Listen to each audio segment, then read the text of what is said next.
Hello tout le monde. Hello, Salut. hello. Salut. Je vois qu'on est entendu.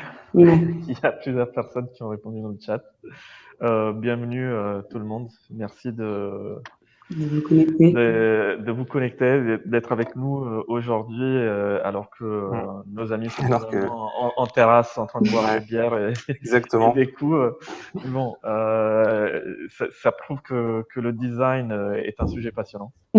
Et que François Nikolenko, qui est avec nous aujourd'hui, c'est quelqu'un qui est quand même dans le milieu, quelqu'un qui a une certaine réputation, et donc qu'on va écouter avec grand plaisir aujourd'hui.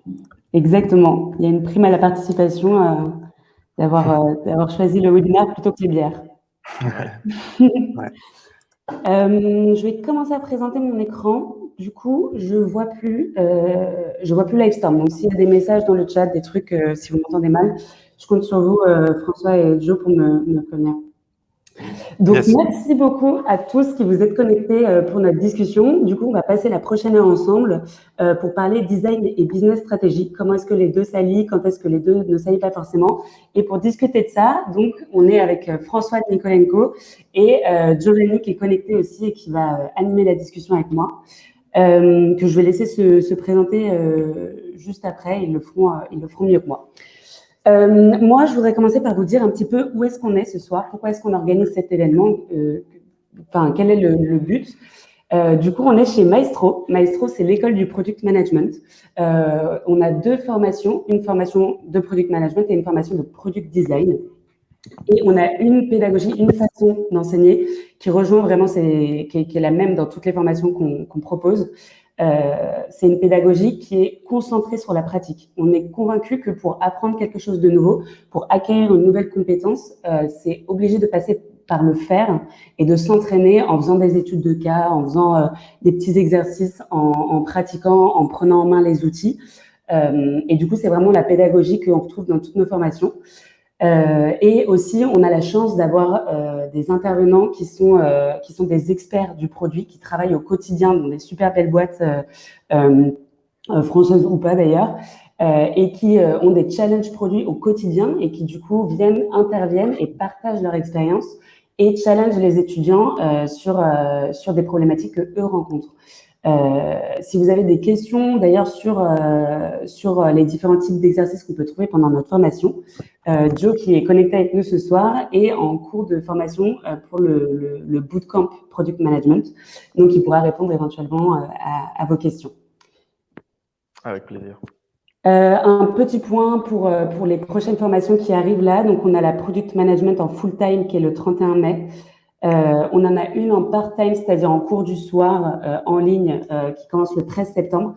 Et enfin, on a notre première formation en product design qui démarre le 9 juin. Donc, on est hyper excités. Et si vous voulez en savoir plus là-dessus, rendez-vous sur notre site internet pour aller jeter un coup d'œil à la brochure où il y a tout le programme qui est vraiment détaillé.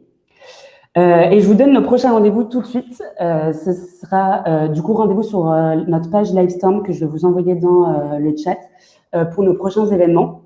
Parce qu'on essaie d'en faire le plus possible, enfin le plus régulièrement possible, avec des speakers comme François, avec des experts du produit qui peuvent nous partager leur expérience et voilà, créer de l'échange, s'inspirer entre nous, découvrir des nouvelles méthodologies, des autres manières de travailler.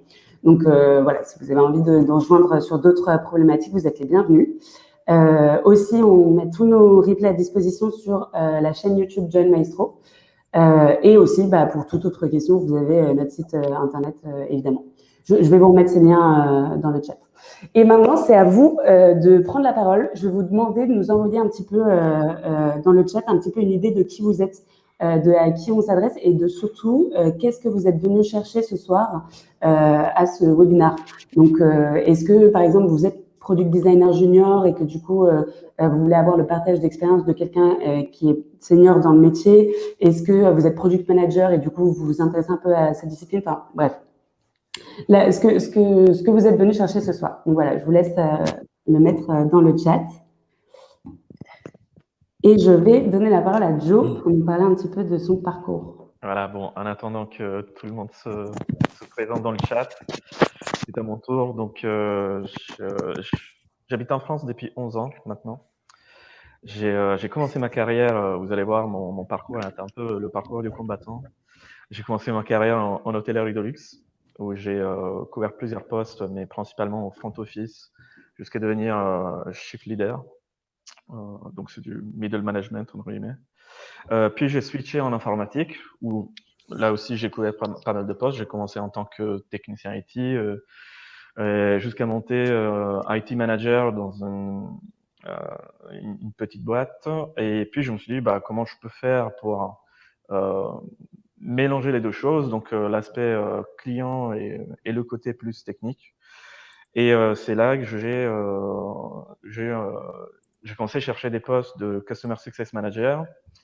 Et voilà, ma dernière expérience a démarré en 2018 dans une startup en cybersécurité qui s'appelle Idexi, où j'ai occupé le poste de Customer Success Manager. Et puis, suite à des pivots internes et des changements de besoins, j'ai couvert des postes de chef de projet et auditeur de sécurité informatique. Et là, l'évolution naturelle de voilà, comment je peux faire pour mélanger les deux choses et comment je peux ajouter aussi d'autres casquettes, puisque c'est ce que j'aime bien, c'était de m'orienter vers le produit, d'où le fait que j'ai intégré la promo 5 chez Maestro. Trop cool. Et du coup, François, si tu veux nous raconter un petit peu ton parcours à ton tour. Ouais. Yes. Bah, moi, du coup, à la base, je viens d'une formation qui est un peu différente du design, puisque j'ai une formation plutôt cinéma, donc plutôt storytelling, script et réalisation audiovisuelle. Et je me suis concentré en fait dans un deuxième temps sur le design d'interaction à Nantes, à l'école de design Nantes-Atlantique. Ce qui m'a permis de commencer mes premiers jobs en tant que directeur artistique assistant à Moscou pour une agence de luxe assez basique où on permettait à des clients internationaux de s'implémenter en Russie, où on travaillait sur des problématiques luxe locales, donc tout ce qui va être restauration, chaîne d'hôtels, Fashion Week et la mode en général. Donc c'était une super expérience et après ça j'ai pu enchaîner pareil sur un poste plutôt typologie de directeur artistique sur des problématiques un peu similaires sur du design, du web design et du voilà on va dire du graphisme de manière globale, de la direction artistique. Ensuite, après ces expériences-là, je suis revenu en France. Donc, ces deux expériences étaient à Moscou. Du coup, j'ai passé pas mal de temps, mais c'était assez cool. J'ai pu découvrir beaucoup de choses. Et je suis rentré en France pour bosser dans un incubateur qui s'appelle WeForge et où je travaillais comme product designer pour aider les startups en fait à monter leur MVP et à mettre en place leur premier prototype qui vont ensuite pouvoir présenter pour ou lever des fonds ou présenter leur technologie ou faire des tests utilisateurs. Enfin voilà, vraiment, il y avait plusieurs fonctionnalités. Je bossais pour différentes boîtes au sein de cet incubateur, dont Streetco. Et maintenant, ils sont partis aux États-Unis, ils ont levé un peu de fonds. Et c'est une application super chouette pour les personnes à mobilité réduite pour pouvoir se géolocaliser. Donc, c'est super cool d'avoir pu faire ce type de projet. Et après ça, j'ai intégré du coup Miro comme l'un des premiers employés, donc premier designer. Je pense qu'on devait être de 6 à 10 dans la boîte. Et j'ai suivi toute l'évolution de la croissance pendant les 5 premières années, quoi, jusque très récemment. Et du coup, j'ai construit la partie design, au départ une partie plutôt vidéo contenu, parce que c'était de ma formation, c'est là où je pouvais apporter pas mal de choses dans le lancement de la boîte, où il y avait besoin de transformer et d'optimiser les manières opérationnelles de shooter. Et ensuite, plus focus sur la partie design, brand design et product design, en développant deux teams un peu spécifiques autour de ces sujets-là. Et actuellement, là, j'ai intégré un fonds d'investissement, du coup, qui est international, qui s'appelle Unicraft, et pour lesquels je travaille en fait pour un peu la même problématique, développer et scaler des entreprises X ou Y en aidant les teams internes avec le design et le produit. Voilà. Super. Trop cool. J'imagine que t'es sur plusieurs projets Ouais, en même temps. là on a deux projets assez intéressants. Il y en a un où ça va être de la construction modulaire, donc rendre la construction modulaire accessible à tous via un produit, une expérience assez simple et facile en fait, puisqu'on peut construire genre 6 fois plus rapidement avec la construction modulaire et permettre d'avoir des maisons écologiques et 100% connectées en fait de base et du coup transformer concrètement un peu la construction de manière globale. Et un autre projet qui est autour du commerce local, donc forcément c'est des problématiques qu'on a pas mal en ce moment, pour relancer et redynamiser l'activité avec le conversationnel et des lives aussi de shopping. Donc c'est des nouvelles technologies qui sont hyper intéressantes à développer. Donc voilà, pas mal de challenges intéressants. Très bien. Est-ce que ouais, tu peux partager tes slides? Ouais. Du coup, pour la présentation, tac, partager l'écran. Et du coup, Unicraft, c'est un fonds d'investissement, c'est ça? C'est ça. Je sais pas, ok. Ça m'a l'air d'être un fonds d'investissement vraiment axé sur l'innovation en fait. Si je prends construction modulaire, ouais, exactement. Okay. Et alors, juste avant que tu commences, je voudrais rappeler du coup à tout le monde, si vous avez des questions, n'hésitez pas, le chat est fait pour ça. Donc voilà, vous les posez et puis nous, on les posera à voix haute à François. Donc n'hésitez pas. Ok. Du coup, l'idée aujourd'hui, c'était de voir un peu la relation en fait qu'il y a et qui se construit de plus en plus entre le design et le business. C'est quelque chose qui est en gros, c'est le gros boom entre guillemets qu'on peut dire, si on peut considérer ça, du product design dans les entreprises et de l'impact que ça a sur le business depuis quelques années. Et maintenant, ça se standardise de plus en plus en termes de méthodologie, en termes d'équipe, en termes de structure même, et jusqu'au niveau de la fondation de l'entreprise, où on voit de plus en plus de cofondeurs qui peuvent être, par exemple, des designers. Et on remarque souvent qu'il peut y avoir un impact très important du design dans ces cas-là. Et même quand le design est impliqué de manière centrale dans une entreprise, on voit qu'il y a des performances assez chouettes à avoir et qu'on délivre beaucoup de valeur pour l'utilisateur final. Donc, pour commencer, je vais vous demander, pour la plupart, qui c'est qui a déjà entendu cette petite phrase ou une phrase un peu similaire dans le genre le design, c'est une question de point de vue. Est-ce qu'il y a des gens qui ont eu un peu ce discours autour d'eux ou dans leur boîte, même ça peut être d'autres phrases, mais qui sont un peu dans cette idée-là, qui positionnent le design comme quelque chose d'assez abstrait et pas forcément quantifiable? Je vous ai mis un petit sondage pour aller nous dire si oui ou non vous avez déjà entendu cette phrase. Du coup, vous pouvez les voter dans la petite fenêtre sondage. J'ai le droit de voter aussi, Flavie? Tu as le droit de voter, Ouais, même bien sûr. recommander. Non, parce que j'aurais pu directement intervenir moi c'est oui. Et le dire, ouais. C'est une évidence. Hein, ouais, complètement. Bah, je pense que c'est quelque chose qui est un peu généralisé, même si ça tend à s'améliorer de manière très forte grâce au super travail que font les équipes et globalement les startups françaises et internationales. Mais les structures qui se créent deviennent de plus en plus fortes sur ce côté-là, mais ça peut être souvent le cas. Et ça a pu m'arriver forcément dans mes expériences aussi. Et pour faire part à ça, en fait, j'ai essayé de regarder concrètement de la data pour voir quels étaient les chiffres réels en fait par rapport à ça et qu'est-ce qu'on constatait de manière chiffrée. Du coup, sur la relation entre le design et la satisfaction, il y a des études très précises qui montrent que 70% des entreprises qui misent sur le design et la créativité sont des best place to work. Donc, le fait d'implémenter le design, ça enrichit et ça donne une qualité de vie au travail qui est déjà 70% supérieure aux entreprises classiques. 71% ont une puissante culture d'équipe grâce au design thinking. Forcément, si la plupart des équipes travaillent en co-création et que la plupart du temps, les gens sont en brainstorm, fonctionnent en tribe ou ont des activités communes, ça facilite grandement la discussion et la culture globale de l'entreprise autour du design. Pour le design et la partie loyalty, on voit qu'il y a 50% des clients qui sont plus fidèles grâce au design. Donc c'est quand même très important. Et c'est une des problématiques et un des enjeux assez crucial, surtout en ce moment, avec le Covid. Pour la partie design et performance, on voit qu'une entreprise qui focus ou qui est design centred a 3,5 fois plus de chances d'être performante que ses concurrents. Et 41% des design centred ont une part de marché plus élevée, ce qui est quand même gigantesque. Et en termes d'innovation, on voit que 60% des créations de brevets ou de nouveaux concepts viables en plus sont générés grâce au design dans une entreprise comme, là c'est un exemple de General Electric, mais ça peut être dans d'autres entreprises, en mettant le paquet dessus. Ils peuvent développer des solutions beaucoup, beaucoup plus innovantes que tous leurs concurrents sur le marché. Et pour la partie growth, ce qui est le plus intéressant, c'est que 228%, qui est un chiffre énorme, les entreprises de design s'entraident dépassent de 228% les performances des 500 plus grandes entreprises aux US, ce qui est juste monumental. Donc là, on parle d'entreprises de type Airbnb qui sont focus sur le design, ou même du Uber, ou même d'autres grosses boîtes, Facebook, XY, ou même Google, qui sont gigantesques, quoi.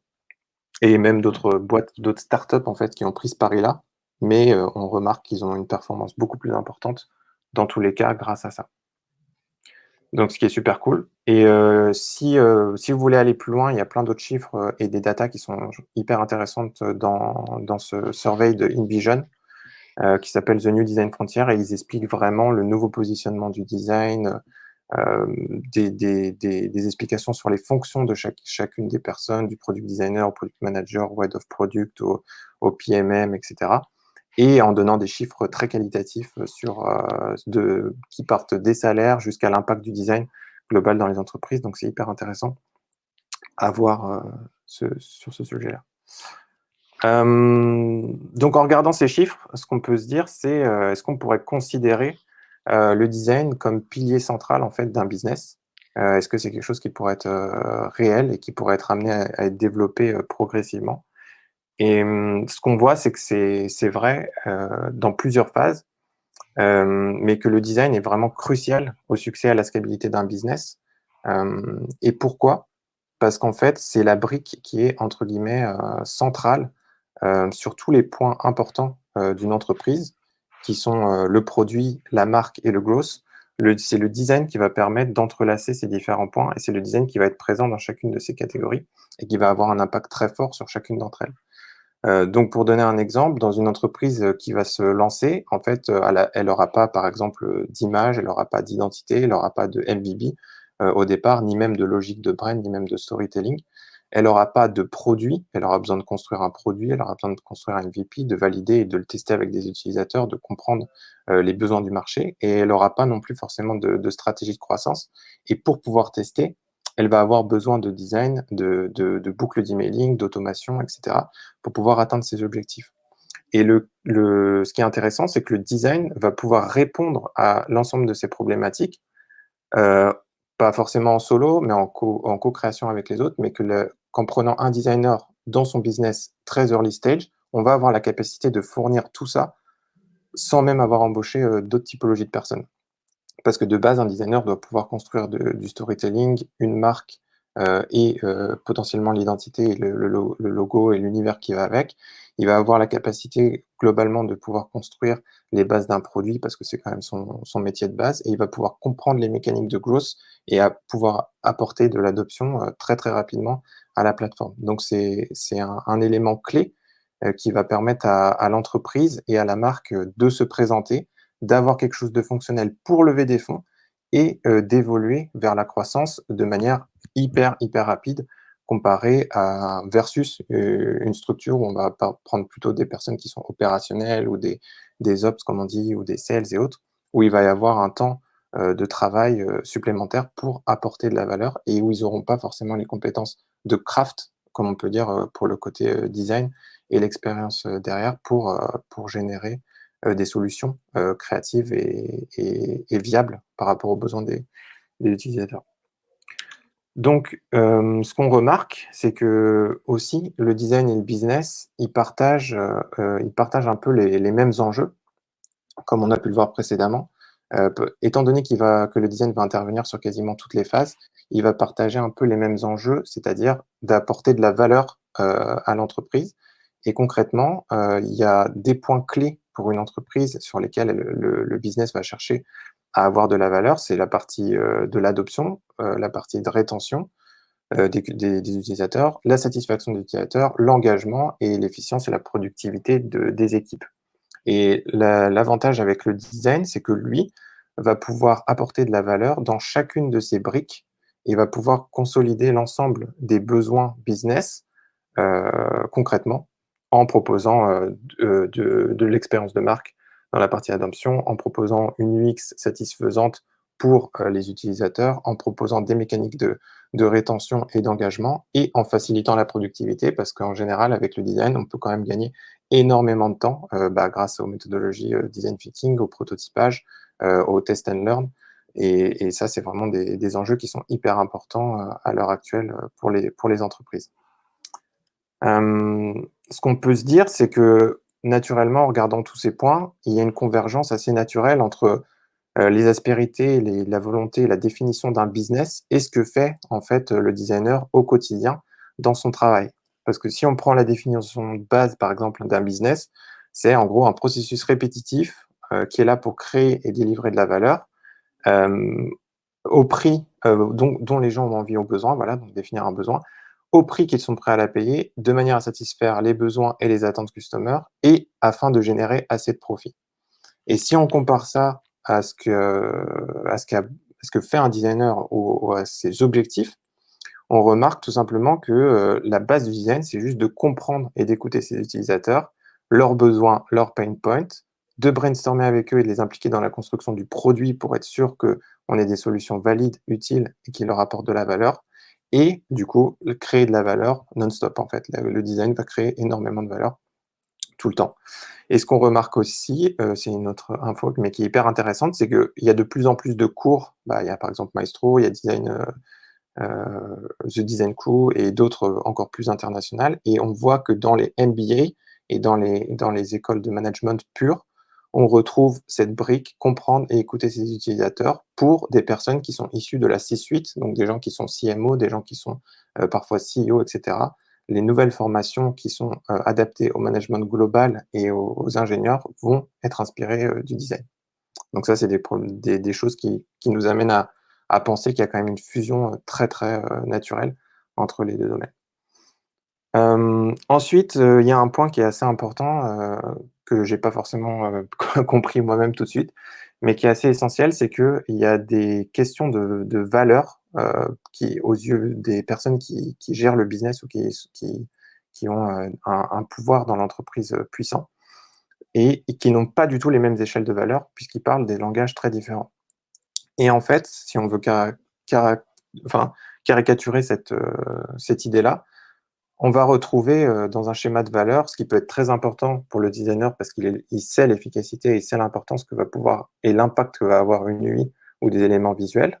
Pour le designer, ça va être très haut, mais pour la partie business, ça va être vraiment le schéma le plus faible possible et il va placer ça dans sa chaîne de valeur très très bas.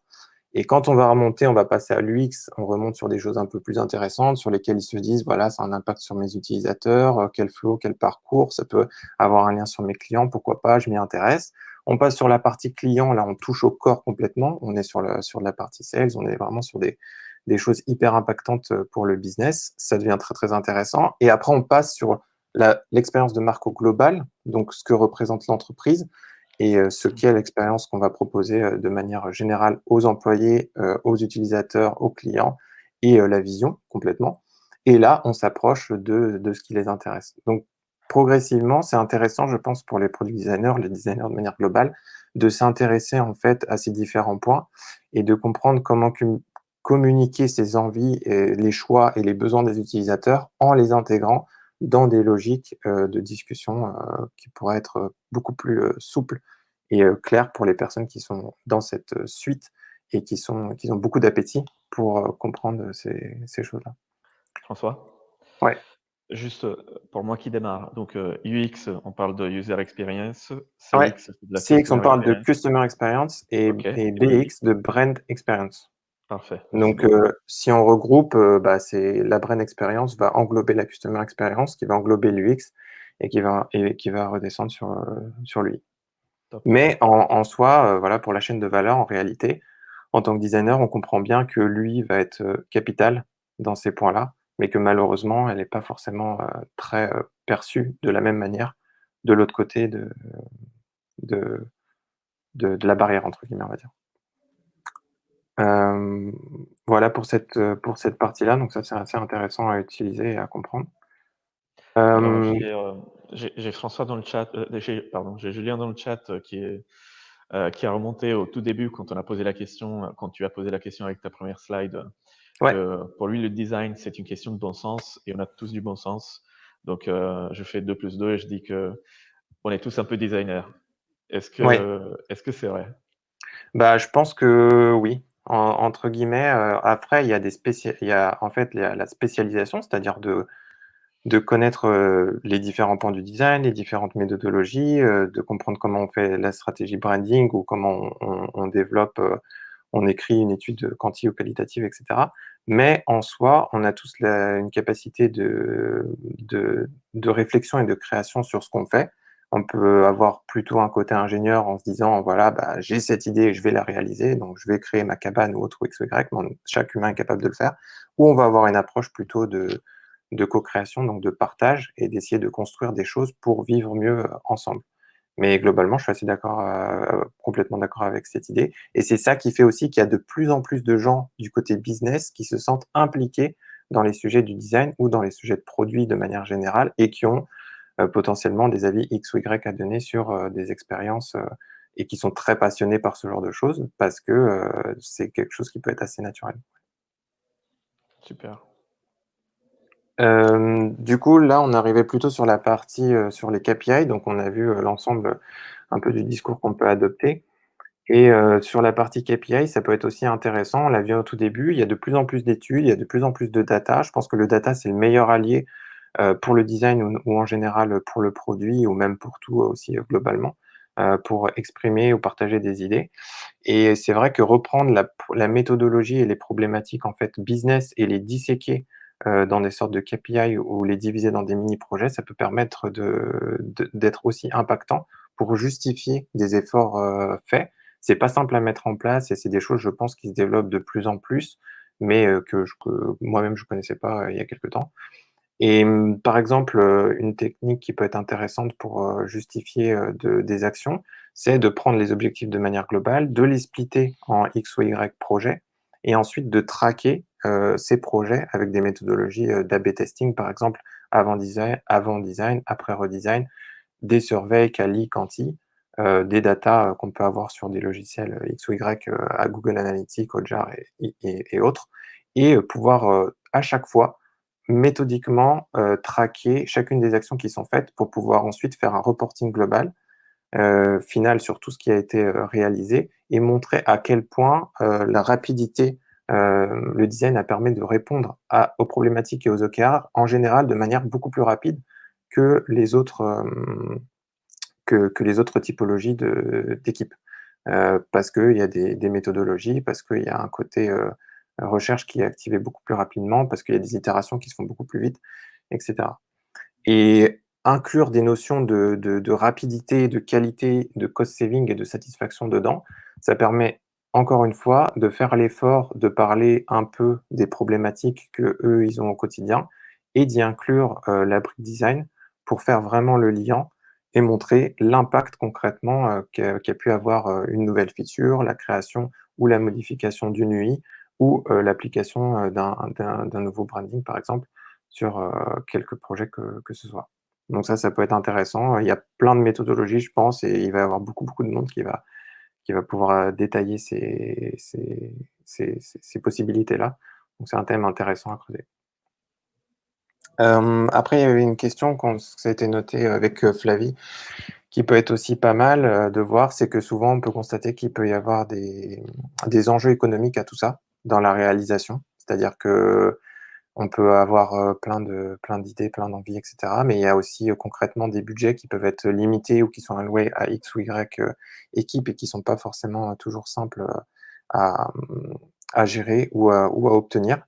Et c'est vrai qu'il y a des situations particulières, notamment quand on parle de start-up early stage. C'est vrai que d'avoir un product designer expérimenté, c'est un investissement qui peut être assez important, qui est pas forcément simple à faire parce que en fonction de l'expérience, bah, étant donné le marché tendu qui se fait actuellement, c'est pas forcément facile de trouver la personne qui va bien correspondre. Donc déjà, c'est un enjeu économique pour la startup et c'est pour ça aussi peut-être que c'est pas pris en compte tout de suite dès le début de l'entreprise, même si ça tend à s'améliorer. Et ensuite, dans le développement, il y a aussi cette phase où, comme on venait de le voir avant, de pouvoir prouver, d'amener des KPI et des informations très précises sur l'effectivité du design pour permettre de débloquer ensuite des budgets. Et en général, parfois, sur certains projets, il faut quand même un temps d'installation et une mise en place de toutes les méthodologies avant d'avoir des résultats, versus un sales qui va faire des calls X ou Y pour obtenir des revenus. Donc, il y a cette problématique aussi, où il y a ce temps d'adaptation qu'il faut réussir à faire pour ensuite pouvoir faire grimper très vite tous les KPI derrière, ce qui pose aussi un petit enjeu économique derrière. Et après, il y a aussi une compréhension globalement du métier qui est pas à 100% validée ou qui est en évolution constante. C'est-à-dire que le product design maintenant c'est acté, donc l'UX existe depuis très longtemps, mais le métier de product design, il est quand même relativement assez jeune et en même temps, il est déjà en mutation, il est déjà en transformation vers d'autres choses et le produit globalement, le rôle de chaque personne au produit est un peu en constante évolution. Donc pour se positionner vraiment, si on se met à la place d'un CEO ou d'une personne qui va avoir des responsabilités de budget, c'est pas toujours facile de décider quelle brique il va privilégier, derrière.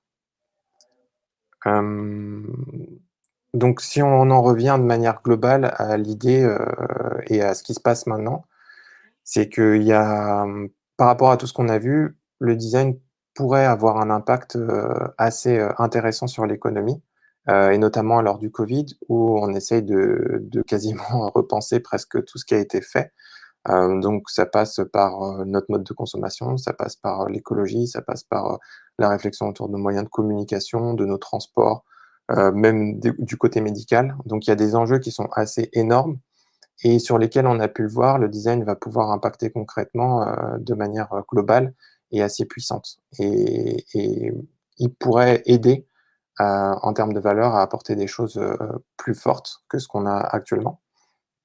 Et si on imagine, une union assez, forte entre le design et le business dans une seule stratégie, c'est-à-dire qui marchent de concert, on pourrait peut-être, construire, une économie, on va dire circulaire, parce que le design est aussi là pour construire des systèmes qui sont, fonctionnels, mais fonctionnels et qui durent dans le temps aussi, qui peuvent être adaptés, améliorés et qui apportent de la valeur à toute la chaîne et pas seulement une pensée mercantile, voilà, économique basique, comme on peut avoir actuellement.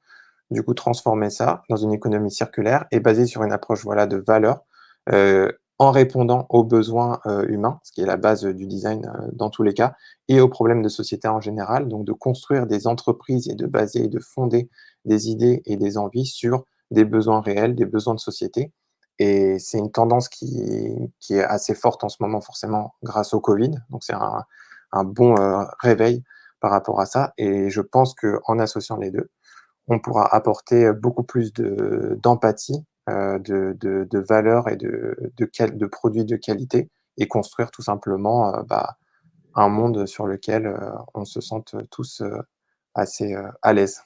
Voilà, globalement. Waouh!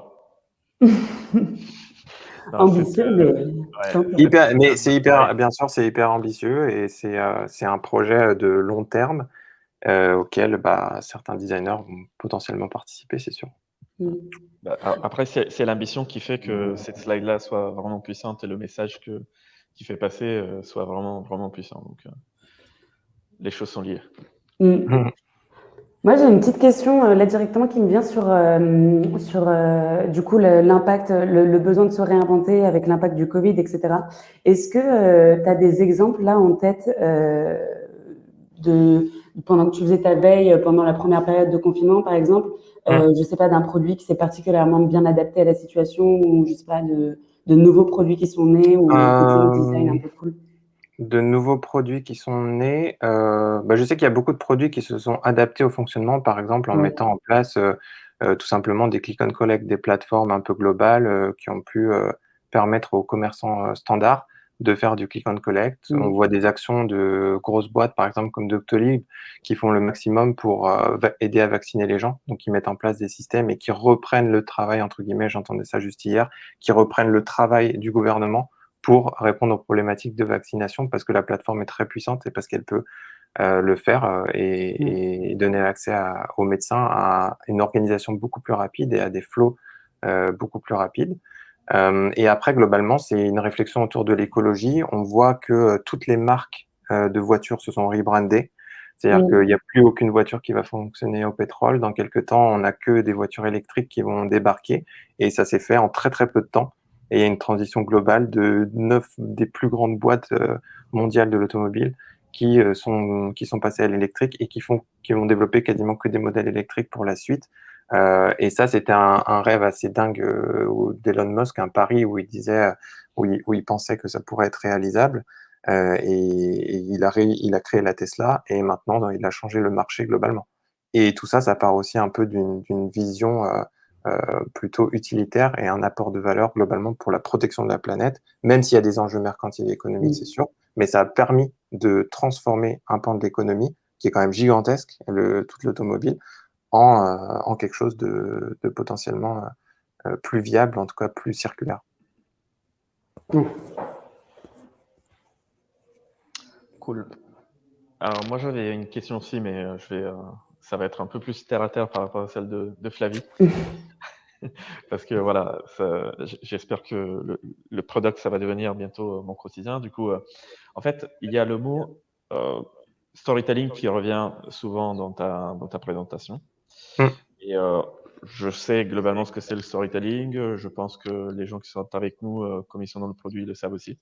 Mais si tu devais vraiment donner une définition, en fait, quelque chose de concret, d'inspirant et de comment le storytelling, ça t'aide dans les différentes étapes.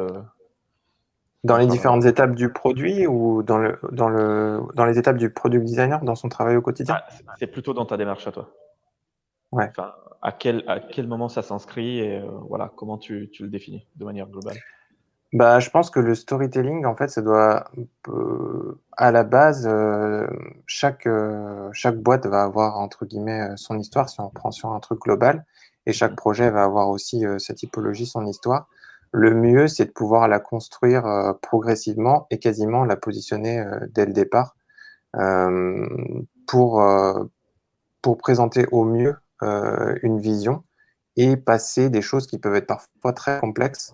Sans le storytelling, en fait, on a beaucoup d'informations, on a beaucoup de données, on a beaucoup de data, etc. Mais il faut pouvoir les regrouper dans une seule et même vision pour pouvoir transmettre le message de manière beaucoup plus efficace et beaucoup plus directe. Et encore une fois, pour avoir cet impact, ça va être hyper utile d'utiliser cet outil-là. Et en fait, il peut être utilisé quotidiennement. On peut avoir du storytelling dans la façon dont on structure son deck de présentation ou son deck qu'on va envoyer aux investisseurs pour amener plus ou moins X ou Y idées. On peut storyteller la manière dont on présente son produit, même à ses devs, pour essayer de leur expliquer la valeur ajoutée que va avoir X ou Y feature. On peut storyteller ses reporting. On peut storyteller vraiment beaucoup, beaucoup de choses. Et c'est un bon moyen, je pense, de communication tout simple, parce que les gens retiennent et aiment qu'on leur raconte des histoires. Et en plus, on peut choisir, entre guillemets, ce qu'on veut leur raconter. L'idée, c'est d'essayer de leur raconter quelque chose qui soit qui leur apporte de la valeur. Voilà, c'est surtout ça le truc. Et pareil pour les entreprises, dans leur construction de leur mission et tout, c'est assez important de raconter des histoires qui peuvent apporter de la valeur. Et comment ton background au cinéma t'a aidé dans le Bah, storytelling? ouais, forcément que ça aide un peu parce que à la base, quand on étudie, par exemple, en cinéma, on fait que de l'analyse de films. Enfin, une grande partie, c'est, on travaille avec un mec qui est assez âgé, qui aime bien les Truffaut et les Godard et les vieux films américains ou autres. Et du coup, on passe notre journée à regarder, à analyser, à comprendre chaque cadre par cadre, à comprendre quels sont les éléments impactants, comment la composition va avoir un rôle là-dedans, comment est-ce que voilà, l'image, entre guillemets, le pouvoir de l'image, qu'est-ce que ça peut apporter et qu'est-ce que ça peut avoir comme force et comme pouvoir.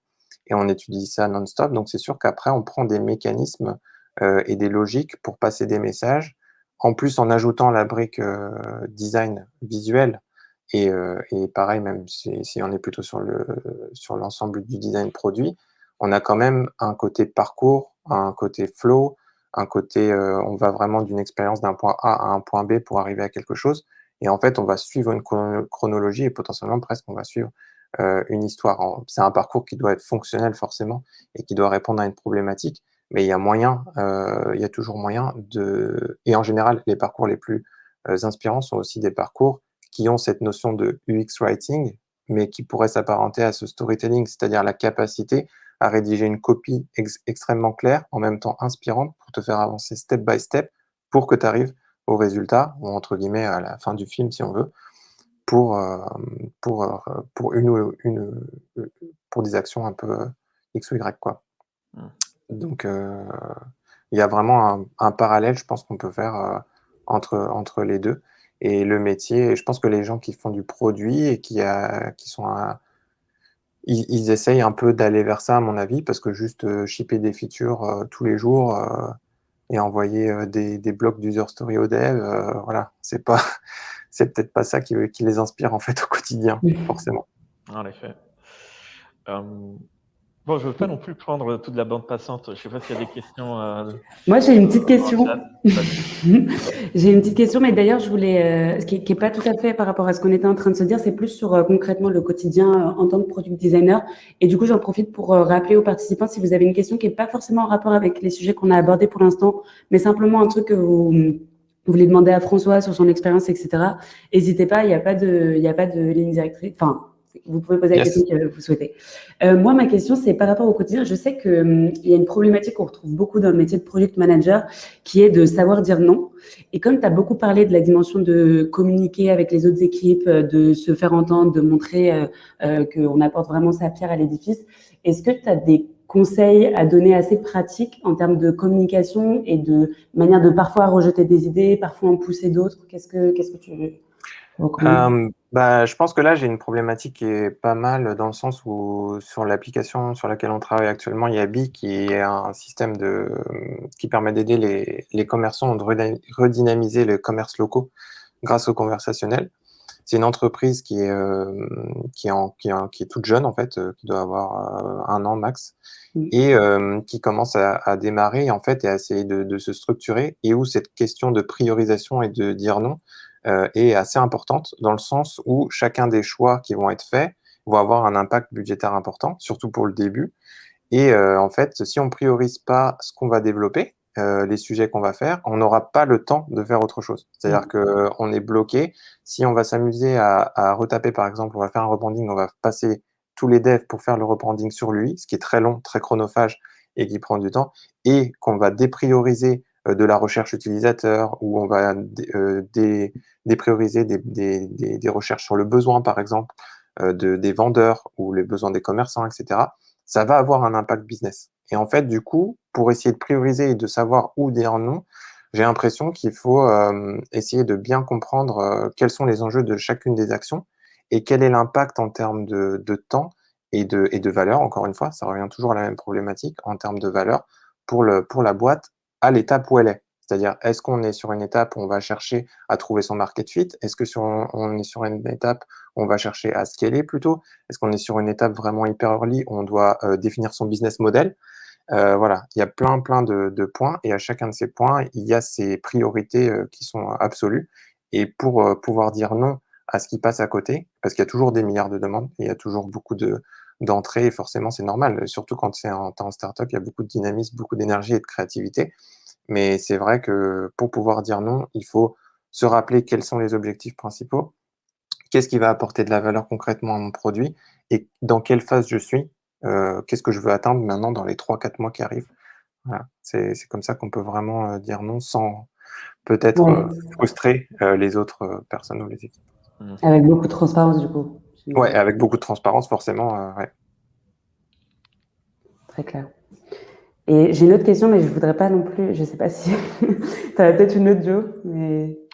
Moi, j'en avais une sur ton expérience par rapport à Miro, parce que en introduction, tu nous disais vraiment que c'est un métier qui évolue assez rapidement, finalement, comme beaucoup de métiers du digital, mais encore plus au product design. Et est-ce que tu as ce recul sur ton expérience chez Miro pour nous dire peut-être la place qu'avait le product design quand tu es arrivé et celle qu'elle a quand tu es parti? Est-ce que tu as vu une évolution toi-même?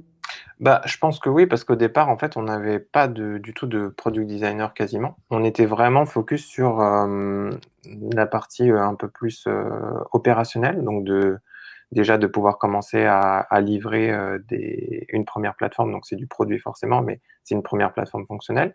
Ensuite, il y avait des problématiques sur la partie communication, donc c'est-à-dire de pouvoir parler de Miro, tout simplement, qu'est-ce que c'est sur les réseaux, de pouvoir créer des vidéos, donc une partie marketing qui a pris un peu le pas là-dessus.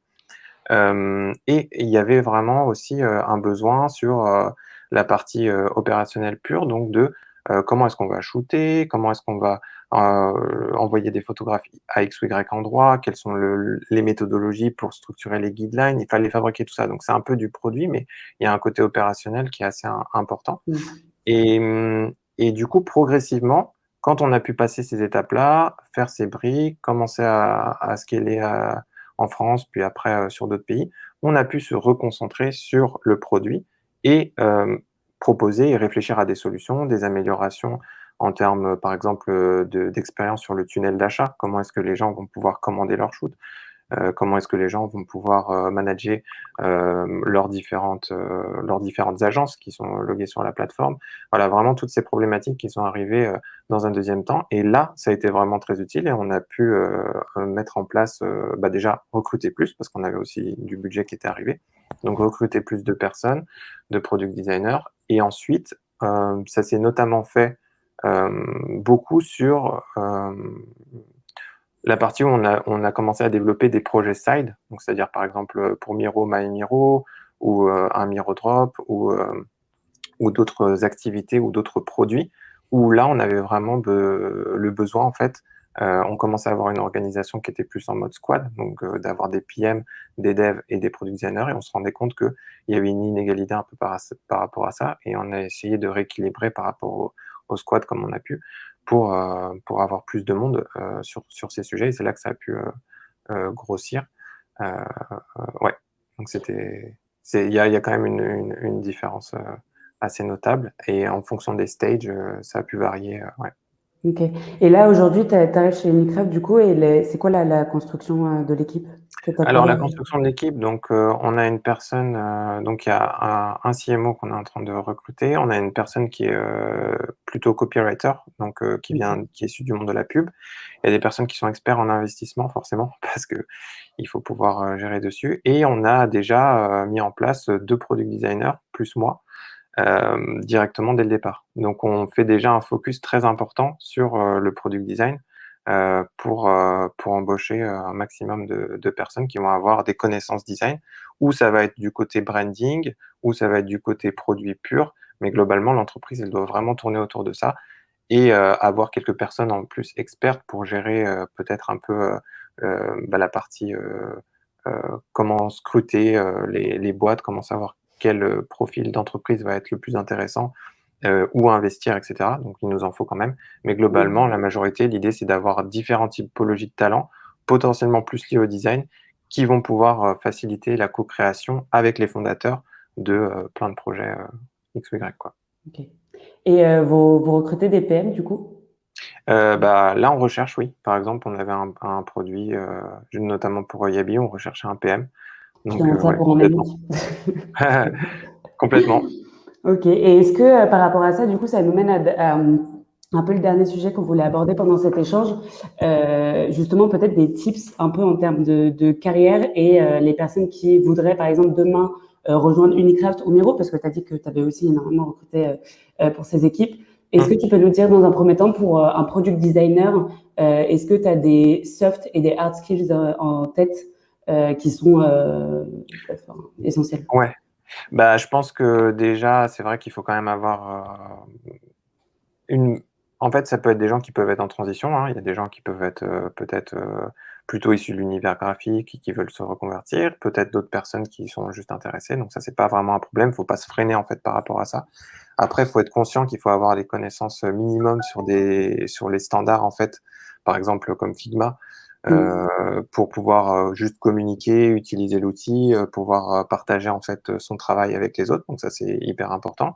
Et ensuite, pour la partie soft skills, donc c'est plutôt d'avoir quelqu'un vraiment de curieux et qui est assez passionné quand même par les problématiques business forcément, parce qu'il va être confronté dès le départ, en fait, dans son travail, à la recherche et à l'apport de valeur par des expériences dans une boîte. Donc, cette problématique-là, il ne pourra pas en échapper. Pour évoluer au sein de l'entreprise, le mieux, c'est directement de se focus dessus dès le départ et de se dire, voilà, je sais que je vais devoir apporter de la valeur d'un point de vue business. Je sais que mes capacités, moi, c'est de designer des flows et de pouvoir co-construire, d'avoir des méthodologies de design UI, de design visuel, même de design graphique.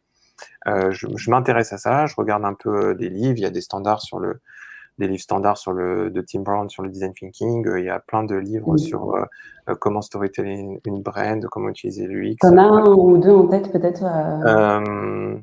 Celui-là, celui qui est assez classique, de design thinking par Tim Brown. Donc il est très basique, mais il donne toutes les bases justement pour pouvoir accéder à ça. Et en vrai, maintenant, il y a de plus en plus de webinars forcément et de formations qui se font en ligne.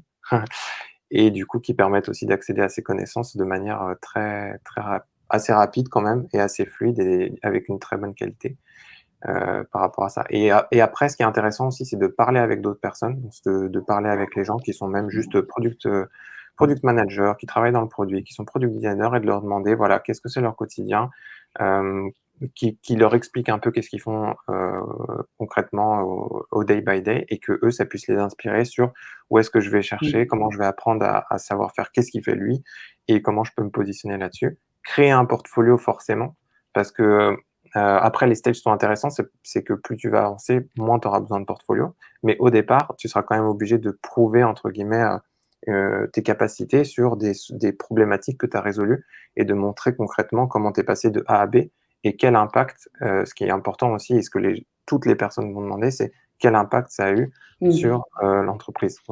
La création de cette application, la création de ce site web, la création de cette expérience, la création voilà. Et du coup, ça, c'est aussi important de se faire un petit portfolio. Mieux vaut avoir, je pense, 2-3 projets bien backés avec une réflexion derrière assez approfondie, plutôt que de faire plein de trucs, où il faut juste être conscient de où on va se positionner. C'est-à-dire, est-ce qu'on veut être 100% product designer? Du coup, on met que du product design. On travaille bien toute la partie research pour pouvoir l'expliquer, tous les wireframes pour pouvoir les montrer, tous les user mapping, tous les user stories et les flows pour pouvoir vraiment expliquer tout ce qui se passe dans ces étapes-là. Ou on veut être un profil un peu plus global, donc on va se diriger plutôt sur peut-être, on va dire, même la direction artistique, par exemple, qui va nous permettre de faire et un peu du X et un peu du Y, et du coup, on peut proposer dans son portfolio un range assez varié, et amener des explications derrière. Voilà, donc ça, c'est les deux pistes d'entrée qui sont assez intéressantes, ou se mettre en mode spécialiste, ou se mettre en mode global, et proposer les projets en fonction de ça, s'intéresser sur tout ce qui se passe au quotidien en communiquant avec des spécialistes, des product designers qui travaillent en entreprise, et pas mal de lectures, de webinars, et toutes les infos, parce qu'en vrai, sur Internet, c'est quand même assez dingue. Il y a des écoles qui sont très bien forcément, mais bon, qui coûtent un certain prix. Donc, à voir si on a le temps et l'argent pour pouvoir le réaliser. Complètement. Et je rebondis ce que tu disais sur le fait de, quand on se présente, quand on postule pour un job, être capable de chiffrer son impact, c'est essentiel. Et je vous partage le lien vers un webinaire qu'on a fait la semaine dernière de career coaching pour le product management, mais ça fonctionne quand on postule aussi pour le product design, la grande majorité des conseils qui ont été partagés. Et en fait, il y avait une partie qui était présentée par Anna-Louise sur le CV, et elle dit vraiment, il faut à chaque mission qu'on donne, si on dit j'ai travaillé sur le SEO, ça veut rien dire. Il faut vraiment être capable de formuler, de donner par exemple en chiffres, en data, l'impact que ça a eu par exemple sur le trafic, ou le nombre de leads qui ont été générés, etc. Et ça, je pense que c'est vraiment un conseil qui est pas hyper difficile à mettre en place en fait, mais quand en plus avec le temps, enfin une expérience qu'on a eue il y a 10 ans, on se rappelle pas forcément des chiffres, donc c'est bien de le garder en tête, et c'est un super conseil, et facile à mettre en place rapidement. Complètement, et c'est très valorisé en plus de faire cet effort-là, parce que ça montre aussi une implication, une compréhension, et encore une fois, ce lien, faut penser côté recruteur, il attend quelqu'un qui va pouvoir enrichir, même si en plus on est le premier designer early stage, le CEO ou les cofondeurs vont attendre de nous qu'on soit capable de leur apporter vraiment des résultats concrets. Et ils ont un peu cette vision du product designer très proche de l'écosystème business qui se développe de plus en plus. Donc, autant être préparé à ça, aux questions qui vont arriver derrière. Maintenant. Et j'ai un peu monopolisé la parole, mais j'ai encore une question. Est-ce que du coup, sur la partie s'inspirer un peu des autres, d'autres experts du design, comment est-ce que tu le fais ça? Enfin, je veux dire, échanger avec d'autres professionnels. Est-ce que, par exemple, moi, un truc que j'aime bien, c'est sur LinkedIn, avoir des personnes assez inspirantes et suivre beaucoup sur LinkedIn parce que j'y passe beaucoup de temps en ce moment, mais peut-être sur Instagram aussi si tu as des comptes qui sont un peu sympas. Facebook, j'imagine peut-être pas trop, mais est-ce que tu auras des noms? J'ai pas forcément de nom, faudrait que je regarde, je pourrais peut-être faire la liste, mais globalement, on peut juste taper product designer ou même n'importe quoi sur LinkedIn, c'est très facile, justement, on peut accéder à toutes ces données-là simplement. Donc, on peut mettre juste Head of Design. Et on va avoir une liste de Head of Design en France. Voilà, juste les contacter gentiment et la plupart, ils vont tous répondre et passer du temps ou en tout cas répondre à vos questions sans aucun souci, quoi, je pense. Et même aller plus loin, je pense qu'il y a des personnes même à l'international, ça peut être très bien. J'avais vu un jeune qui avait fait ça justement, qui avait fait des entretiens avec tous les gros leaders en design des entreprises comme Logitech ou WhatsApp ou autres. Et les mecs étaient très surpris, mais très contents qu'il les contacte. Et ça lui a permis en fait d'avoir des opportunités de stage super cool. Et c'est un étudiant basique qui a tenté le truc. Et voilà, donc il n'y a aucune peur à avoir, je pense. On loupe rien et au contraire, on peut que apprendre des informations utiles pour la suite, quoi. Trop cool, très bon conseil. Est-ce qu'on a encore une petite question peut-être dans le public? J'ai pas l'impression que... Ouais, il n'y a pas trop de questions. J'ai trop de questions. On a un peu monopolisé. Ouais, vraiment. Mais moi, j'avais plein de questions, je suis désolée. Je t'ai sous la main, François, je pose mes questions.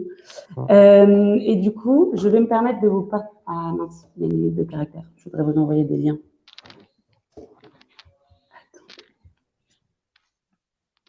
Excusez-moi pour ce petit couac. Je vous ai partagé, donc du coup, on parlait justement de LinkedIn, je me suis permise de mettre les LinkedIn de François Giovanni et moi-même. Et aussi, je vous ai mis le rendez-vous de la semaine prochaine. On va parler encore de product design, du quotidien d'un product designer, de ses missions, de ses responsabilités. Et on va en parler avec Michael. Donc voilà, si vous avez envie d'aller jeter un coup d'œil sur l'événement, c'est le premier lien que je vous ai transmis. Et voilà, et avec les LinkedIn. Voilà, je ne sais pas s'il y a des petites questions. Sinon, de toute façon, on a réussi à le challenge de tout faire tenir en 1 heure, ce qui est toujours un peu... Et d'avoir du monde le jour de la réouverture des bars. Ouais, franchement. Ce qui est super, merci à tous pour ceux qui sont restés, c'est super. C'est très cool. Et du coup, il nous reste 1h30 pour aller boire une bière avant fermeture. Merci Nassim. Merci Nassim.